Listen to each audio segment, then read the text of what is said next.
पहला carbon free village रहेगा, carbon free panchayat. तो उसके लिए ये सोलर प्लांट यहाँ पर स्थापित किया जा रहा है। हमारे साथ सेंट्रल इलेक्ट्रॉनिक्स लिमिटेड के सारे अधिकारी और वैज्ञानिकगण यहाँ पर दिन रात काम कर रहे हैं ताकि एक रिकॉर्ड समय में, मुझे लगता है कि 17-18 तारीख तक ये काम पूरी तरह से संपन्न हो जाएगा। पूरे के पूरे गांव को लगभग 340 घरों को कार्बन फ्री मिलेगा, बिजली का एक सोर्स। और इसकी विशेषता और खूबी ये रहती है कि क्लीन सोर्स ऑफ एनर्जी तो ही है, बाद में कॉस्ट इफेक्टिव भी हो जाता है, क्योंकि इसको इस्टेब्लिश करने की लागत है, लेकिन वो रिकवर हो जाता है 4-5 साल में। उसके बाद आप समझ लीजिए कि ये वाली बिजली आपकी मुफ्त हो गई। तो मुझे लगता है कि ये एक रोड मॉडल के तौर पर यहाँ विकसित हो, डेवलप हो, तो इसका अनुसरण बाकी स्थानों पर भी किया जा सकता है।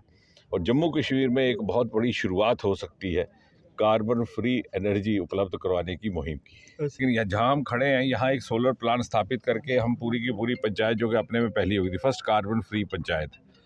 और मैंने जैसे कहा कि ये रोल मॉडल के तौर पर जब विकसित होता है तो लोगों को भी इसमें समझ आएगा, लोग स्वयं इसको अडॉप्ट करने लगे। हुआ क्या है, कुछ जागरूकता की कमी है। जैसे मैंने कहा कि आज ये जो स्थापित हो रहा है तो इसकी केवल इस्टेब्लिशमेंट कॉस्ट है, रनिंग कॉस्ट नहीं रहेगी। 4-5 साल में जो आपने इस्टेब्लिश किया वो कॉस्ट रिकवर हो जाएगी, कोई 2.25 करोड़ रुपया इसमें लागत आएगी इसको इस्टेब्लिश करने में, लेकिन वो 4-5 साल में उसकी खपत हो जाएगी। उसके बाद ये आप समझ लीजिए कि बिजली फ्री है।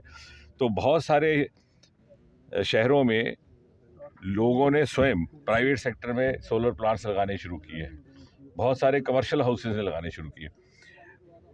किन्हीं कारणों से यहाँ पर अभी उस प्रकार की जागरूकता नहीं है, क्योंकि उस प्रकार का एक्सपोजर नहीं हुआ। तो मुझे लगता है अगर इस प्रकार का यहाँ पर भी इस तरह का एक प्रक्रिया प्रारंभ हो तो एक नया ट्रेंड यहाँ स्थापित हो सकता है, clean energy, cost effective energy and long term source.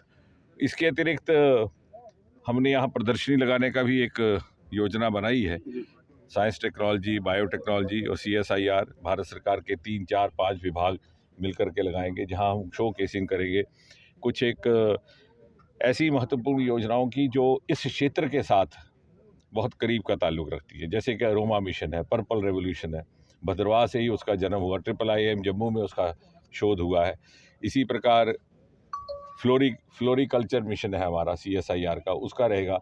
कुछ एक ड्रोन की प्रदर्शनी लगाने का भी है। ड्रोन हम चला तो नहीं पाएंगे क्योंकि उसमें कई बार सिक्योरिटी कंसर्न रहते हैं, लेकिन उसको हम विजुअल्स और ड्रोन दिखा करके, क्योंकि कृषि क्षेत्र में और ग्रामीण विकास में जो आधुनिक नवाचार इस वक्त उपलब्ध है, जिसकी इतनी जानकारी नहीं जितनी होनी चाहिए, उसको प्रदर्शित करने का प्रयास किया है। और ड्रोन के माध्यम से एक ही समय में किसान पानी की सिंचाई भी कर सकता है, कीटाणुनाशक दवाइयों को छिड़क भी सकता है और खाद भी छिड़क सकता है।